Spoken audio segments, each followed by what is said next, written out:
जब समय का अभाव होता है तो मुझे भी कई बार सोचना पड़ता है कि यूपी के कौन से विकास कार्यों की चर्चा करूं, कौन से कार्यों की चर्चा छोड़ दूं।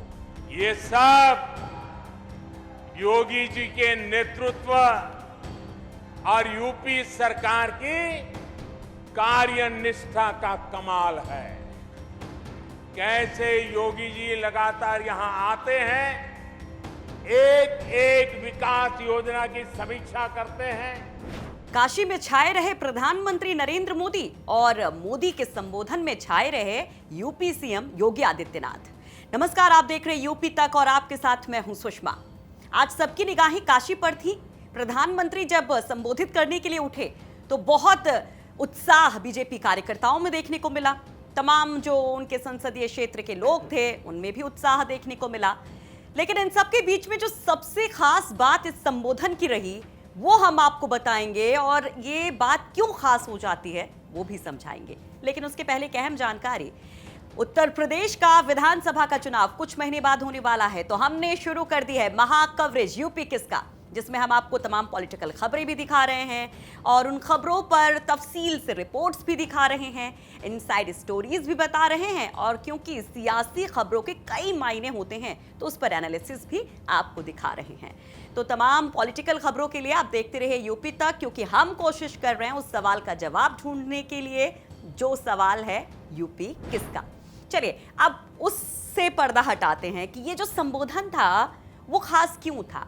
क्योंकि अगर आप प्रधानमंत्री के संबोधन को सुनेंगे, पूरा संबोधन यूपी तक ने दिखाया है, अगर नहीं सुन पाए हैं उस वक्त कोई बात नहीं, आप पूरा संबोधन यूपी तक पर जाकर के सुन सकते हैं। तो जो सबसे खास बात थी कि उनके संबोधन का जो सबसे बड़ा हिस्सा था वो डेडिकेटेड था यूपी के सीएम को। वो लगातार तारीफ पर तारीफ योगी की किए जा रहे थे। क्या कुछ तारीफ में कसीदे पढ़े गए वो बताएंगे, लेकिन ये खास क्यों है पहले वो समझ लीजिए। अब जरा याद कीजिए 10 जून की वो तारीख जब अचानक से योगी दिल्ली पहुंच जाते हैं। खूब चर्चा होती है और सवाल उठता है कि आखिर योगी अचानक से दिल्ली कैसे पहुंच गए, क्यों पहुंच गए, क्या है। क्योंकि उसके पहले एक लंबी बैठक लखनऊ में भी हुई थी, जब दिल्ली से जो तमाम दिग्गज आए थे उन्होंने 1-to-1 भी किया था तमाम मंत्रियों के साथ, विधायकों के साथ। कई सारी चर्चाएं होती हैं और चर्चा इस बात को लेकर भी होती है कि क्या ये स्टार वॉर है, क्या केंद्र और राज्य के बीच में सब कुछ बेहतर नहीं है, क्या योगी बना मोदी की एक जंग चल रही है।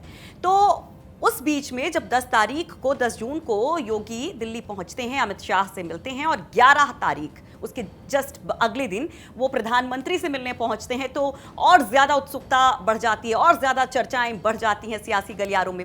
1.25 घंटे की वो मुलाकात होती है प्रधानमंत्री और मुख्यमंत्री के बीच में। तब सवाल ये उठता है कि योगी जब दिल्ली से लौटे हैं तो क्या उनको वरद हस्त मिल गया है, या जो तमाम डिस्प्यूट्स की खबरें थी क्या वो खत्म हो गई हैं। लेकिन तब भी कहा जाता है कि क्या वाकई में ये सिर्फ औपचारिकताएं हैं, ये कर्टेसी ट्वीट्स हैं, जो तमाम तरह की अटकलें लगाई जा रही हैं, या जो चर्चाएं हैं, जो सवाल हैं, उन पर फिलहाल के लिए एक छोटा सा फुल स्टॉप लगाने की कोशिश है क्या। लेकिन ये मामला आगे बढ़ता है। मामला पंचायत चुनाव में, जब आप देखते हैं कि पंचायत अध्यक्षों का जब चुनाव होता है और एक बहुत बड़ी जीत बीजेपी को मिल जाती है, कैसे मिलती है, क्या होते हैं आरोप, वो सब अलग आप रख दीजिए, जहन में जरूर आपके आया होगा। लेकिन जब एक बड़ी जीत मिल जाती है, 65+ बीजेपी पहुंच जाती है, तो प्रधानमंत्री जीत का सेहरा बांधते हैं मुख्यमंत्री योगी के माथे पर। फिर वही ब्लॉक प्रमुख का जब चुनाव आता है तब भी देखने को मिलता है। रिवर्ट में मोदी जी की तारीफ योगी जी करते रहते हैं। लेकिन शायद किसी ने सोचा नहीं था कि यूं जब प्रधानमंत्री संबोधित करेंगे तो ज्यादा से ज्यादा वो बोलेंगे तो सिर्फ और सिर्फ योगी के बारे में, उनकी तारीफ ही तारीफ करते जाएंगे।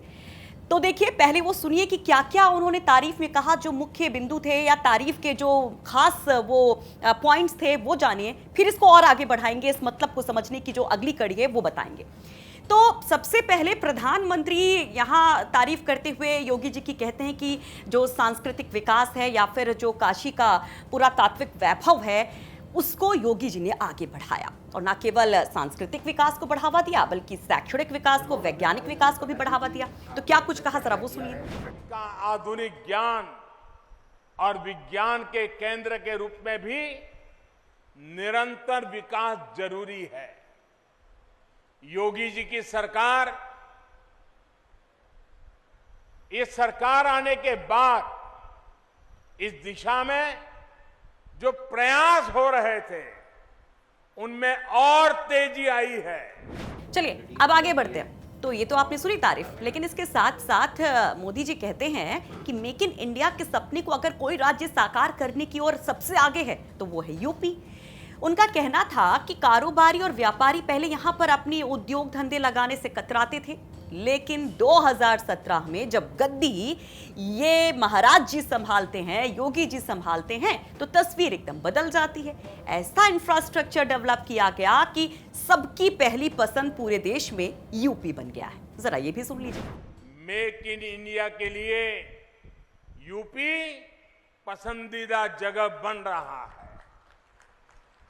इसका एक बड़ा कारण है यूपी में योगी जी की सरकार द्वारा इंफ्रास्ट्रक्चर पर फोकस। लंगड़ा दशहरी आमों का भी जिक्र होता है कि कैसे उसको प्रख्यात किया गया पूरी दुनिया में। यूपी की जो शान है, स्वाद की बात करें, खुशबू की बात करें या लोगों की मिठास की बात करें, तो ये आम बहुत खास है, तो इसका भी जिक्र मोदी जी करते हैं। और इसके साथ साथ वो कहते हैं कि लगातार योगी जी इतना काम कर रहे हैं कि अगर वो सूची लेके बैठेंगे गिनाने तो वक्त तो पता ही नहीं चलेगा।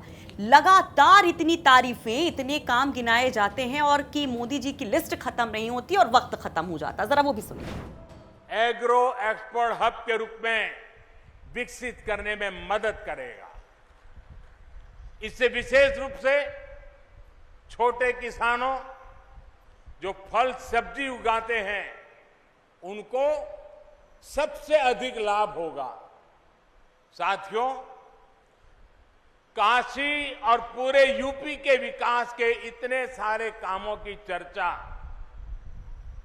मैं इतनी देर से कर रहा हूं, लेकिन ये लिस्ट इतनी लंबी है कि इतनी जल्दी खत्म नहीं होगा। जब समय का अभाव होता है तो मुझे भी कई बार सोचना पड़ता है कि यूपी के कौन से विकास कार्यों की चर्चा करूं, कौन से कार्यों की चर्चा छोड़ दूं। ये सब योगी जी के नेतृत्व और यूपी सरकार की कार्यनिष्ठा का कमाल है। लेकिन उत्तर प्रदेश का जब जब जिक्र होता है तो लॉ एंड ऑर्डर, जो कानून व्यवस्था, एक बहुत बड़ा मसला रहा है। तो मोदी जी इस पर भी बोलते हैं। मोदी जी कहते हैं कि जब से योगी जी आए हैं तब से ऐसा हंटर चला है तमाम अपराधियों पर, तमाम माफियाओं पर कि ऑल इज वेल हो गया है। यहाँ पर अब बहू बेटियां पूरी तरीके से सुरक्षित हैं। लॉ एंड ऑर्डर की सबसे अच्छी तस्वीर है, जरा सुनिए वो भी। आज यूपी में कानून का राज है, माफिया राज और आतंकवाद जो कभी बेकाबू हो रहे थे उन पर अब कानून का शिकंजा है। बहनों बेटियों की सुरक्षा को लेकर मां बाप हमेशा जिस तरह डर और आशंकाओं में जीते थे वो स्थिति भी बदली है। आज बहन बेटियों पर आंख उठाने वाले अपराधियों को पता है कि वो कानून से बच नहीं पाएंगे। तो देखिए अब यहां पर और पराकाष्ठा तब नजर आती है जब मोदी जी कहते हैं कि योगी जी पूरी एनर्जी के साथ लगे रहते हैं। काशी वासियों को याद दिलाते हैं कि कैसे योगी जी आपके पास आते रहते, कैसे एक एक काम को वो अपना काम समझकर उसकी समीक्षा करते रहते हैं और ऐसे ही तत्परता, ऐसी ही एनर्जी, ऐसी ही पूरी ताकत वो पूरे प्रदेश की योजनाओं पर लगाते हैं। हर जगह खुद पहुंचकर हर एक काम की समीक्षा करते हैं। वो भी सुनिए। योगी जी खुद कड़ी मेहनत कर रहे हैं। काशी के लोग तो देखते ही हैं कैसे योगी जी लगातार यहां आते हैं, एक एक विकास योजना की समीक्षा करते हैं, खुद ऊर्जा लगाकर कामों को गति देते हैं। ऐसी ही मेहनत ये पूरे प्रदेश के लिए करते हैं। हर एक जिले में जाते हैं, हर एक काम के साथ खुद लगते हैं। यही वजह है कि यूपी में बदलाव के ये प्रयास आज एक आधुनिक यूपी बनाने में तेजी से आगे बढ़ रहे हैं। तो कोरोना मैनेजमेंट की भी बात कही जाती है कि योगी जी से बेहतर तो कोई कर ही नहीं सकता था। तो अब देखिए कि कैसे ये तारीफें जब होती हैं, संबोधन का सबसे बड़ा हिस्सा योगी जी को समर्पित होता है, तब बात ये आती है कि क्या खुले तौर पर अब यहां पर योगी के नाम का ऐलान हो गया है? क्योंकि अपने संबोधन में जब योगी की तारीफ करते हैं प्रधानमंत्री मोदी, तो कहते हैं कि ये जो बेहतर काम हुआ है, जो कायापलट हुआ है उत्तर प्रदेश का, वो योगी जी के नेतृत्व और राज्य सरकार के कामों की वजह से है। तो क्या माना जाए कि जिस पर चर्चाएं थी, कभी सतह पर चर्चाएं थी, कभी दबी अंदर से चर्चाएं उठ रही थी, अलग अलग बुगाहट थी, अलग अलग बातें कही जा रही थी, उन पर एक बड़ा सा पूर्ण विराम लग गया है। ये एक सबसे खास बात है कि क्या सब कुछ ठीक हो गया, और ये एकदम क्लियर है इस संबोधन के जरिए, इस दौरे के जरिए ये कह दिया गया है कि योगी ही सीएम का चेहरा है। तो तमाम पॉलिटिकल खबरों के लिए आप देखते रहिए यूपी तक, क्योंकि यहां सिर्फ खबरें नहीं, खबरों के मतलब को भी हम समझाते हैं।